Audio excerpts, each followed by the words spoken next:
Assalamualaikum warahmatullahi wabarakatuh. Kami dari kelompok proyek kepemimpinan yang dibimbing oleh dosen Bapak Ahli Takwim. Di sini kami akan mempresentasikan hasil kerja kami dalam bentuk mind mapping. Tapi di sini kami bagi dalam 3 kelompok kecil yang membahas 3 topik. Nah, yang tim pertama ada membahas judul proyek. Di sini meliputi latar belakang, mengapa judul tersebut diangkat, mengapa memilih pembelajaran pantun, dan mengapa pemilihan tempat panti asuhan.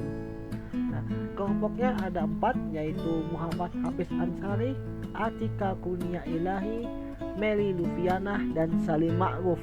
Kemudian untuk tim yang kedua yaitu membahas tujuan, yang meliputi pembahasan tujuan kegiatan, manfaat dari kegiatan, target atau peserta kegiatan, dan tempat pelaksanaan kegiatan. Timnya ada 4 orang juga. Yang pertama ada Tisa Agustaris Nandani, kemudian ada Nur Arfi Syahrini, Marisa Febrianti, dan Julia Sari. Kemudian ada tim 3 yang membahas alur kegiatan, yang meliputi pembahasan tahap perencanaan kegiatan, tahap pelaksanaan, dan eksekusi kegiatan atau tahap eksekusi kegiatan, Kemudian ada tahap pelaporan dan tahap evaluasi kegiatan. Di sini ada 4 tim juga. Yang pertama ada Ulfia Nisa Sukma Kolbiah, ada Eva Widya Octaviana, Muhammad Rehan Ramadhani, dan Siti Fatimah. Sekarang silakan saksikan presentasi dari kelompok kami.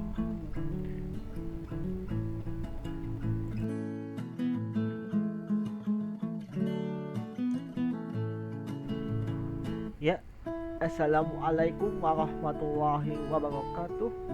Di sini saya akan menjelaskan latar belakang dari proyek kami, yaitu adalah kartun, kreasi karya pantun.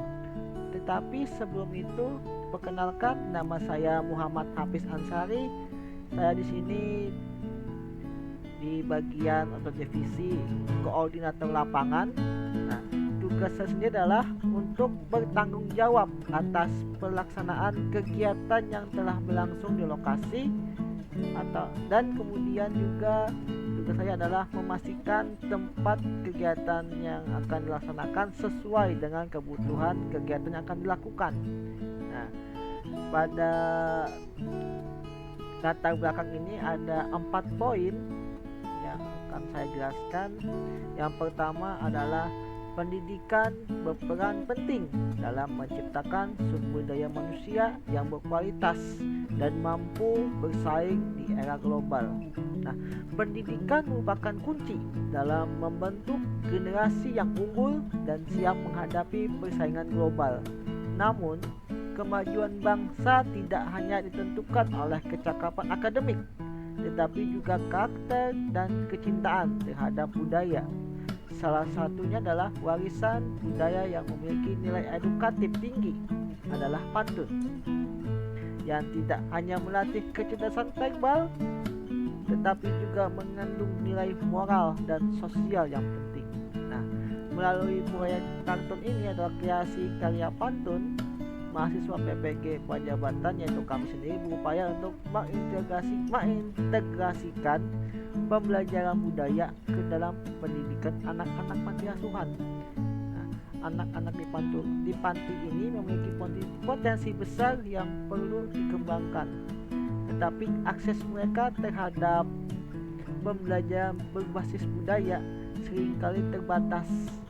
Dengan mengenalkan pantun secara kreatif, mereka dapat mengembangkan keterampilan berbahasa, berpikir kritis, dan menumbuhkan rasa percaya diri dalam berkarya. Nah, untuk poin kedua, perkembangan teknologi menuntut pendidikan untuk beradaptasi, terutama dalam pemilihan bahasa dan diksi dalam pembelajaran berbasis teknologi. Nah, kemajuan teknologi ini membawa tantangan bagi dunia pendidikan, terutama dalam penggunaan bahasa dalam berkomunikasi digital. Nah, teknologi memang mempermudah akses terhadap pembelajaran, tetapi juga dapat menyebabkan pergeseran dalam penggunaan bahasa yang baik dan benar. Nah, guru, terutama guru bahasa Indonesia, memiliki peran penting dalam menjaga kualitas bahasa dalam pembelajaran berbasis teknologi. Salah satu cara untuk tetap mempertahankan keindahan dan ketepatan berbahasa adalah dengan memanfaatkan pantun sebagai media pembelajaran. Nah, pantun mengajarkan penggunaan bahasa yang baik, kreatif, dan efektif, sehingga dapat membantu siswa memahami pentingnya diksi yang tepat dalam berkomunikasi, baik secara lisan maupun tulisan.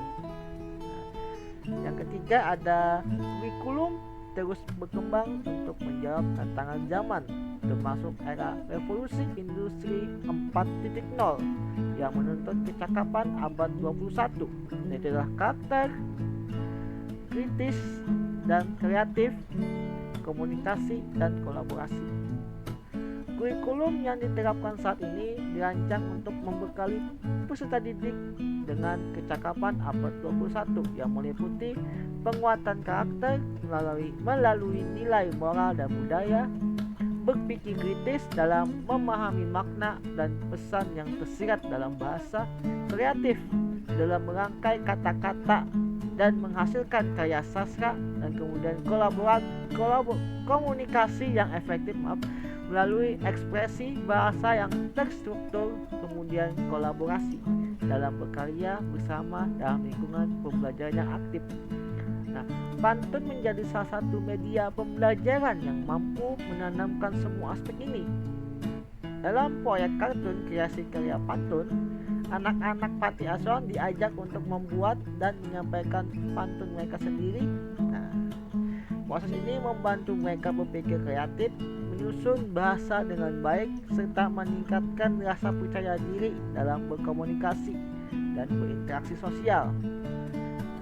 Dan yang terakhir, pemerintah perlu memastikan bahwa kemajuan teknologi tidak menghilangkan budaya dan karakter bangsa. Nah, seiring dengan pesatnya perkembangan teknologi, banyak budaya lokal mulai terpinggirkan, termasuk tradisi berpantun. Generasi muda lebih akrab dengan budaya populer dibandingkan dengan warisan budaya bangsa. Jika tidak ada upaya untuk pelestarian, pantun bisa saja hilang dari kehidupan sehari-hari. Nah, proyek kartun ini atau proyek kreasi karya pantun ini hadir sebagai bentuk kepedulian terhadap pelestarian budaya melalui pendekatan yang lebih menarik dan relevan bagi anak-anak, dengan memperkenalkan pantun dalam suasana yang menyenangkan dan interaktif. Anak-anak tidak hanya menikmati hiburan, tetapi juga memahami nilai-nilai moral, sosial, dan kebangsaan yang terkandung dalam pantun. Nah, sekian dari saya. Salah kata mohon maaf. Terima kasih. Wassalamualaikum warahmatullahi wabarakatuh. Baik, sebelumnya perkenalkan, saya Salim Makruf. Di sini saya akan menyampaikan mengenai deskripsi kerja yang saya emban dan mengapa kelompok ini mengangkat proyek kepemimpinan dengan judul kreasi karya pantun dengan akronim kartun. Alasan utamanya jelas karena kami sebagai calon guru bahasa Indonesia, maka proyek kepemimpinan yang kami garap, kebermanfaatannya menurut kami harus berkaitan dengan pembelajaran. Dan pantun adalah salah satu dari materi pembelajaran di sekolah yang memang dipelajari pada mapel bahasa Indonesia. Alasan berikutnya adalah pantun ini merupakan warisan budaya yang harus dijaga dan dilestarikan, sehingga yang menjadi target dari proyek kami ini adalah anak-anak belajar mengkreasikan karya pantun sejak dini. Dan harapan besarnya di antara mereka nantinya ada yang menjadi pelestari pantun atau bahkan ahli dalam bidang pantun. Nah, oleh karena targetnya adalah anak-anak, maka kami pun mencoba membuat akronim yang menarik. Dan dari kegiatan proyek ini sampai akhirnya terbentuklah akronim kartun dari kreasi karya pantun. Selanjutnya, deskripsi kerja yang saya emban dalam proyek kepemimpinan ini yaitu saya sebagai ketua pelaksana kegiatan. Tentu tugas seorang ketua pelaksana adalah memimpin dan mengkoordinasi seluruh anggotanya agar menjalankan tugas dan fungsinya sesuai dengan tupoksi masing-masing guna keberhasilan pelaksanaan kegiatan. Dan ketua pelaksana bertanggung jawab penuh atas segala hal yang berkaitan dengan keberhasilan proyek kepemimpinan kelompok ini. Sebelumnya, perkenalkan, nama saya Atika Kurnia Ilahi. Pada kesempatan kali ini, saya akan menjelaskan alasan kelompok kami memilih pantun. Tetapi sebelum saya jelaskan lebih lanjut terkait pemilihan pantun, saya akan menjelaskan terlebih dahulu deskripsi kerja yang saya emban selama menjadi panitia pada proyek kepemimpinan ini.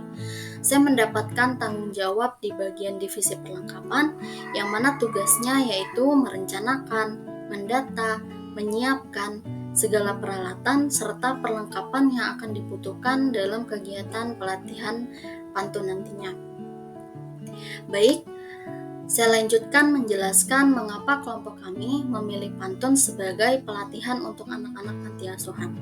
Dikarenakan pantun tidak hanya menjadi bagian dari warisan budaya, tetapi juga memiliki peran penting dalam membangun kecerdasan verbal, imajinasi, serta nilai-nilai moral pada anak-anak. Pantun juga merupakan salah satu warisan budaya bangsa Indonesia yang syarat dengan nilai-nilai kearifan lokal. Sebagai bentuk sastra lisan, pantun tidak hanya berfungsi sebagai sarana hiburan, tetapi juga menjadi media untuk menyampaikan pesan moral, edukasi, dan ajakan positif dengan cara yang kreatif dan menyenangkan. Namun, di era modern saat ini, keberadaan pantun sebagai bagian dari budaya bangsa itu mulai tergerus oleh perkembangan zaman. Generasi muda cenderung lebih akrab dengan budaya populer daripada tradisi lokal, sehingga diperlukan upaya untuk melestarikan dan mengenalkan kembali pantun secara menarik dan relevan.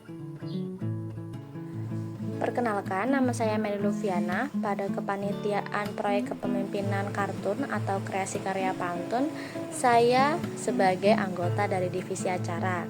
Jadi tugas saya membantu koordinator acara dalam merencanakan, mengelola, dan memastikan kegiatan kreasi karya pantun kami berjalan sesuai dengan rencana.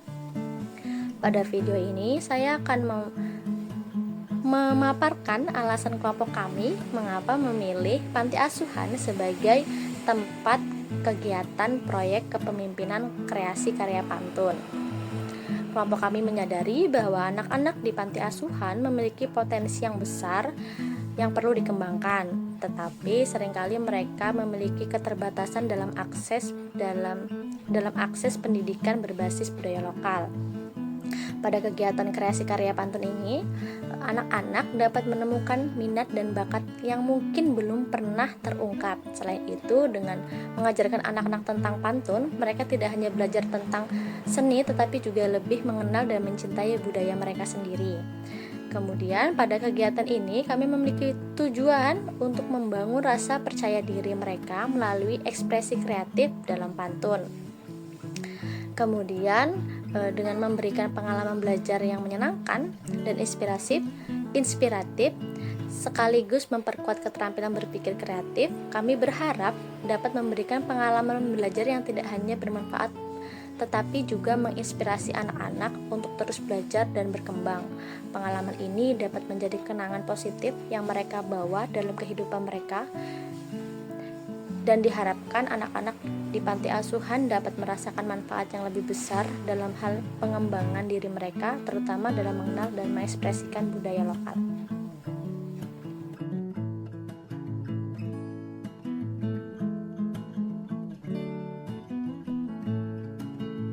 Selanjutnya, untuk tujuan dari kegiatan kartun kreasi karya pantun, ini yang pertama yakni melestarikan budaya lokal dengan mengenalkan dan mengajarkan seni pantun kepada anak-anak panti asuhan.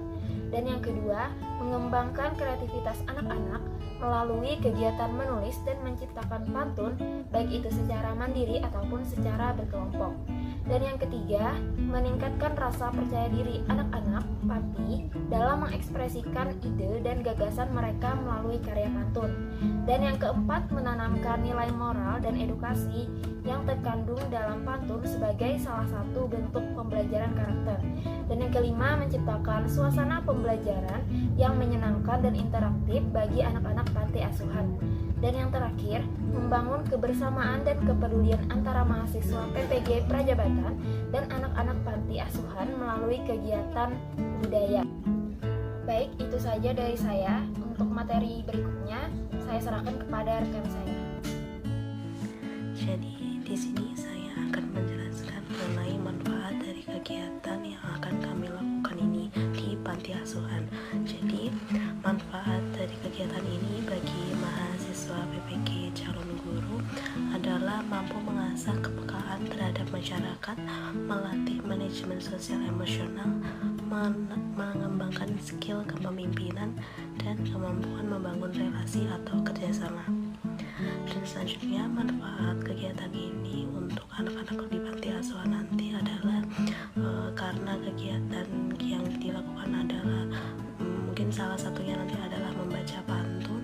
Mungkin nanti kami berharap dalam pelatihan ini mampu melahirkan individu yang cakap dalam berbahasa Indonesia, utamanya melatih salah satu kemampuan dasar berbahasa yaitu berbicara, sehingga nantinya menghasilkan anak-anak yang memiliki kecakapan secara menyeluruh, yaitu kecakapan dari abad 21 yang meliputi penguatan pendidikan karakter, berpikir kritis, kreatif, komunikatif, dan cakap dalam berkomunikasi.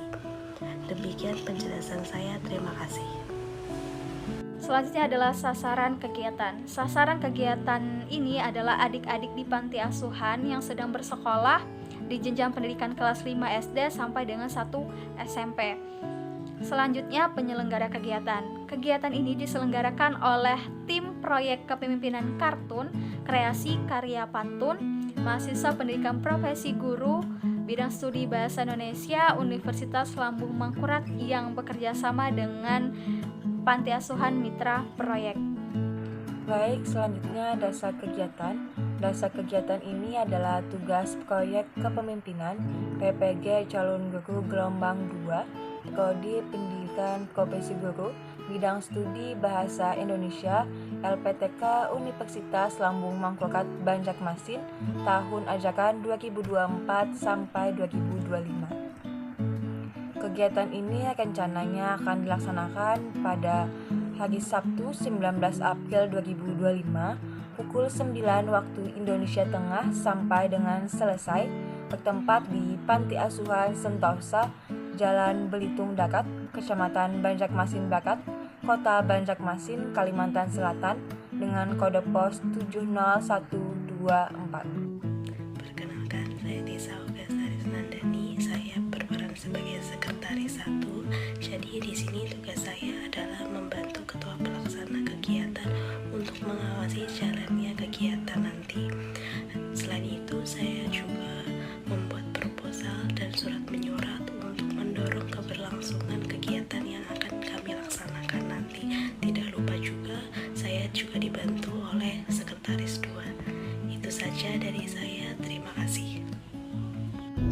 Dalam kegiatan proyek kepemimpinan kartun, kreasi karya pantun, saya sebagai sekretaris 2 bertugas membantu sekretaris 1 dalam melaksanakan pengawasan kegiatan dan bertanggung jawab dalam bidang administrasi dan penyelenggaraan kegiatan, seperti bekerja sama dalam membuat proposal, surat pengantar proposal, surat peminjaman tempat, dan laporan penanggung-jawaban kegiatan. Peran saya dalam kepanitiaan proyek kepemimpinan sebagai bendahara, yang mana bertanggung jawab mengurus masalah keuangan kepanitiaan atau organisasi, mengelola bukti keuangan transaksi, dan membuat laporan keuangan. Dalam proyek kepemimpinan ini, saya sebagai anggota divisi humas, yang mana tugas saya adalah melakukan pelobian ke instansi yang berkaitan dengan kegiatan kreasi karya pantun yang diadakan di Panti Asuhan Sentosa.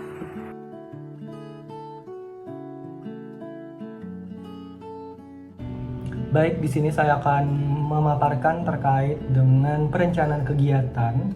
Sebelumnya, nama saya Muhammad Raihan Ramadhani dari Divisi Publikasi dan Dokumentasi. Di dalam perencanaan kegiatan ini ada 7 tahapan yang perlu diperhatikan oleh kita semua. Yang pertama itu adalah perumusan latar belakang, yang kedua adalah perumusan nama, tema, dan tujuan. Yang ketiga itu adalah penetapan struktur kepanitiaan kegiatan. Yang keempat itu adalah penetapan sasaran, dana, dan lini masa kegiatan. Yang kelima itu adalah melakukan komunikasi.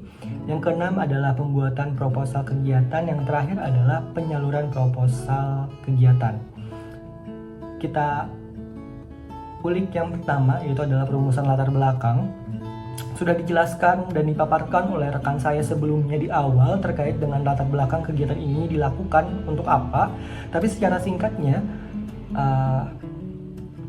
latar belakang kegiatan ini adalah untuk melestarikan dan juga menyeimbangkan antara budaya dan juga teknologi melalui pembelajaran bahasa Indonesia di dalam bersastra. Salah satunya adalah pantun. Nah, langkah yang kedua atau tahapan yang kedua itu adalah perumusan nama, tema, dan juga tujuan kegiatan. Nama dari kegiatan ini sendiri itu adalah kartun dari singkatan karya kreasi pantun. Dengan tema itu adalah menghidupkan tradisi mengukir kreasi melalui pantun. Tujuan dari kegiatan ini yang pasti adalah melestarikan budaya lokal dengan mengenalkan dan mengajarkan seni berpantun kepada anak-anak. Yang kedua adalah mengembangkan kreativitas anak-anak melalui kegiatan menulis dan menciptakan pantun. Dan yang paling utama itu adalah meningkatkan rasa percaya diri anak-anak dalam mengekspresikan ide dan gagasan mereka melalui karya pantun. Nah, yang ketiga itu adalah penetapan struktur kepanitiaan kegiatan. Di dalam kegiatan ini ada 12 orang mahasiswa dengan tugasnya masing-masing. Yang pertama itu adalah ketua pelaksana, yaitu Salim Ma'ruf. Yang kedua adalah sekretaris 1 Tisa Agustaris Nandani. Yang ketiga adalah sekretaris kedua Nur Alfi Syahrini. Yang keempat adalah bendahara, yaitu Marisa Febrianti. Yang kelima adalah divisi acara yang diisi oleh Eva Widya Oktaviana dan Meli Lutfiana. Yang keenam adalah divisi humas yang diisi oleh Siti Fatimah dan Yulia Sari. Yang ketujuh adalah divisi publikasi dan dokumentasi, yaitu saya sendiri Muhammad Raihan Ramadhani. Yang kedelapan itu adalah divisi perlengkapan, yaitu diisi oleh Atika Kurnia Ilahi. Yang kesembilan ada divisi konsumsi, yaitu dari Ulfianisa Sukma Kolbiah. Dan yang terakhir adalah koordinator lapangan, yaitu adalah Muhammad Hafiz Ansari. Nah, tugas-tugas tersebut nantinya akan dijabarkan masing-masing mahasiswa terkait dengan apa yang akan mereka lakukan dan apa yang akan mereka laksanakan di dalam kegiatan ini. Yang keempat tadi adalah tahapan penetapan sasaran, dana, dan lini masa kegiatan. Sasaran kegiatan ini adalah anak-anak atau siswa-siswi dari panti asuhan yang berusia sekitar kelas 6 SD sampai 3 SMP dengan dana yang ditetapkan oleh panitia itu sebanyak Rp2.100.000. Lini masa kegiatannya adalah yang pertama pembentukan panitia pada tanggal 22 Januari 2025. Yang kedua adalah penyiapan proposal pada tanggal 23 Januari 2025. Yang ketiga adalah pengajuan proposal di tanggal 17 Februari 2025. Yang keempat adalah pelaksanaan kegiatan yang akan direncanakan pada tanggal 19 April pada tahun 2025. Dan yang terakhir adalah evaluasi kegiatan pada tanggal 1 Mei 2025. Tahapan berikutnya itu adalah melakukan komunikasi. Nah, tahapan ini dilakukan oleh para divisi humas dalam pengurusan izin dan menghubungi mitra pelaksana dan membuat kontrak. Tidak hanya dua pihak tersebut, tetapi komunikasi ini juga dilakukan bersama dengan dosen pembimbing untuk mengetahui tentang perkembangan yang telah dilakukan oleh mahasiswa terhadap kegiatannya dan pelaporan apa saja yang perlu diperhatikan di dalam kegiatan ini. Di dalam hal itu, tugas saya di sini juga penting karena divisi publikasi dan dokumentasi ini adalah menyebarkan informasi melalui internet, melalui sosial media, sehingga saya juga ikut berperan di dalam melakukan komunikasi ini. Tahapan yang keenam itu adalah pembuatan proposal kegiatan. Pembuatan proposal kegiatan ini akan dilakukan oleh bendahara sekretaris dengan dibantu oleh divisi-divisi lain untuk bisa merancang sebuah proposal yang baik dan benar sebelum diajukan kepada pihak-pihak terkait. Dan terakhir adalah penyaluran proposal kegiatan. Apabila sudah dirasa proposal ini sesuai dengan apa yang diinginkan, apa yang dimau dengan tujuan yang sudah ditetapkan sebelumnya, maka proposal kegiatan ini akan disalurkan ke beberapa pihak. Pihaknya itu bisa saja melibatkan tentang mitra tempat dilaksanakannya kegiatan atau bahkan mitra-mitra pendukung sebagai sponsor dalam kegiatan ini. Mungkin itu saja apa yang saya sampaikan dalam perencanaan kegiatan. Di sini saya akan menyampaikan kembali tentang tugas saya sebagai divisi publikasi dan dokumentasi. Yang pertama itu adalah saya bertugas sebagai orang yang mendokumentasikan setiap rangkaian kegiatan, baik itu adalah foto dan juga video. Yang kedua itu adalah merancang setiap desain kegiatan. Saya di sini ditugaskan atau diberi amanah untuk merancang sebuah desain spanduk, brosur, juga logo yang diperlukan untuk keberlangsungan kegiatan ini, yaitu Karya Kreasi Pantun 2025. Tidak hanya itu, saya juga bertugas sebagai orang yang membagikan setiap momen melalui sosial media. Hal ini akan dimaksudkan untuk menyebarluaskan informasi yang kami lalui atau kami sudah dapatkan kepada khalayak umum melalui sosial media yang kami pegang. Mungkin itu saja dari perencanaan kegiatan. Berikutnya akan dijabarkan oleh pelaksana. Terima kasih.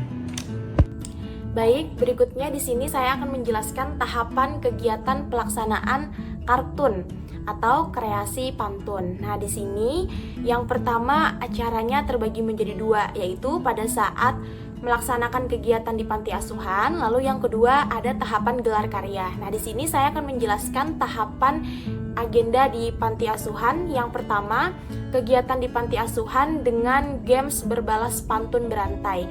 Nah, games berbalas pantun berantai ini akan disiapkan oleh panitia pantunnya. Lalu anak-anak di panti asuhan membacakan pantun berantai itu secara berurutan. Yang kedua, di sini nanti panitia juga melampirkan beberapa pantun rumpang. Kemudian anak-anak memilih bagian pantun yang benar sesuai dengan larik dari setiap pantun tersebut. Nah, di sini nanti bisa disajikan dengan media bergambar atau juga dilengkapi dengan LCD atau proyektor. Nah, yang ketiga, di panti asuhan nanti juga akan ada kegiatan mewarnai atau menggambar dari sketsa yang sudah disiapkan oleh panitia. Nah, di sini nanti juga dilengkapi oleh pantun. Lalu nanti anak-anak membacakan pantun di atasnya lalu mewarnai bagian gambar di bawahnya.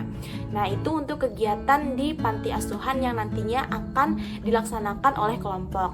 Lalu yang kedua atau yang berikutnya adalah agenda gelar karya. Nah, di sini dengan konsep acara yaitu unjuk karya dari setiap peserta PPG. Lalu yang kedua membuat permainan pantun. Selanjutnya menyajikan gambaran anak-anak di panti sebagai wujud apresiasi.